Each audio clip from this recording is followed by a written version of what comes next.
Blame it on the goose. Got you feeling loose. Blame it on the throne. Got you in the zone. Blame it on the alcohol. Blame it on the alcohol. Alcohol ads can be seen everywhere. From the pages of a magazine to the side of a bus, we are all subjected whether we know it or not. Alcohol ads affect those who see them: children, college students, and even men watching football. Ads can be sexy, funny, or stylish, but all have the purpose to sell you alcohol and make a profit. The companies selling you liquor ignore the real effects of alcohol. This can lead to health problems, embarrassment, and even jail. We all know the consequences, but why do we choose to believe the beauty, glamour, and excitement? Many people feel like they are immune to these ads. That is far from true. According to Sandra Jones' study, alcohol companies sell you an entire lifestyle, one that is glamorous and carefree. Companies are sending specific messages intended to convince consumers that these ads are real life. In reality, drinking glass after glass will not leave you canned with flawless makeup. There is a greater chance of you looking a mess and passing out. The difference between reality and advertisement is also seen in the sports world. To fans, consuming alcohol is a central part of watching a game. This can lead to arguments and brawls. We associate NBA and NASCAR championships with a champagne bottle spraying smiling athletes. We have connected alcohol with success and happiness. We see athletes drinking alcohol brands advertise on memorabilia, and on practically every available surface in the stadiums, ballparks, and arenas.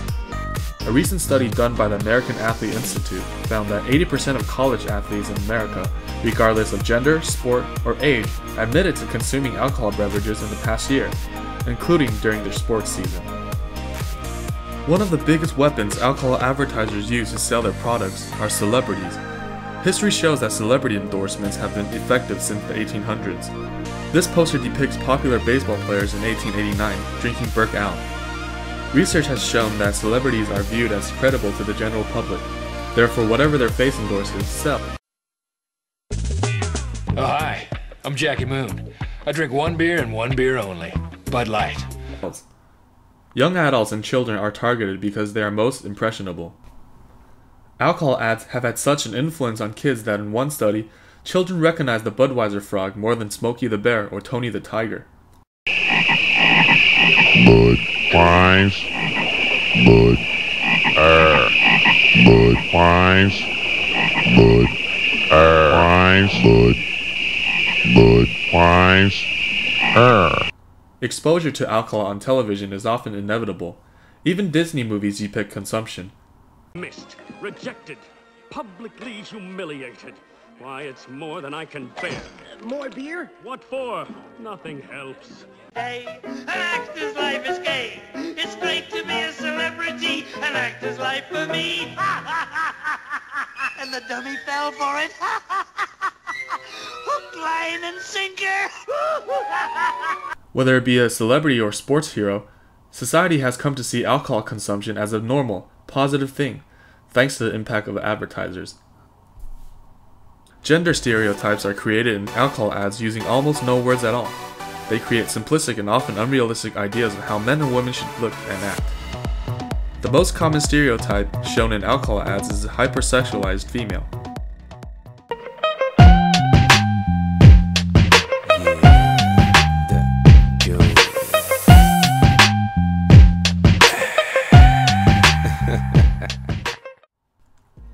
We can infer through body language in ads that alcohol is sexy.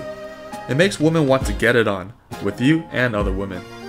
Ads can say to an onlooker, "Alcohol turns me on, and so do you." It's a simple equation.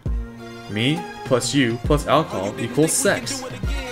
Most ads don't even try to hide the fact that sex sells, and aren't afraid to play up gender roles in the process.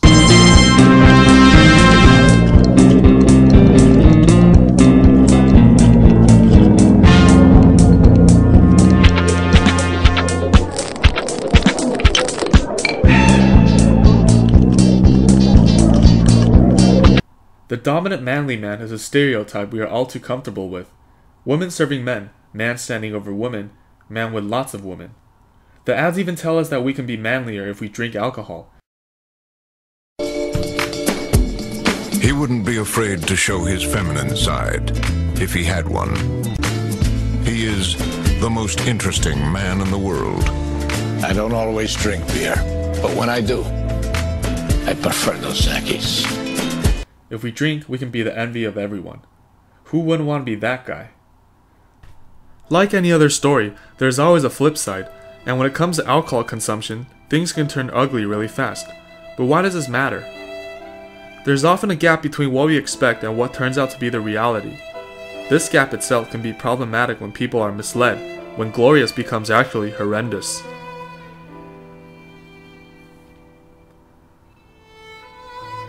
Alcohol is linked to 75,000 deaths in the United States alone each year. However, these statistics do not speak full volume to the entire danger of alcohol abuse. But of course, the truth is often distorted, or even worse, hidden.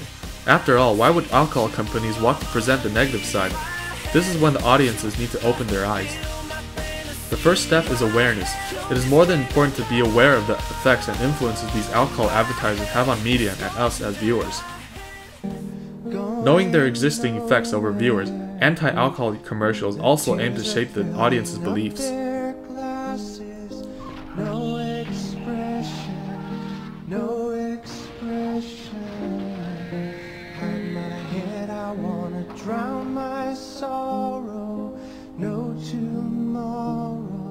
Similarly, whether or not we choose to change our behavior and thoughts determine the success of the advertisers.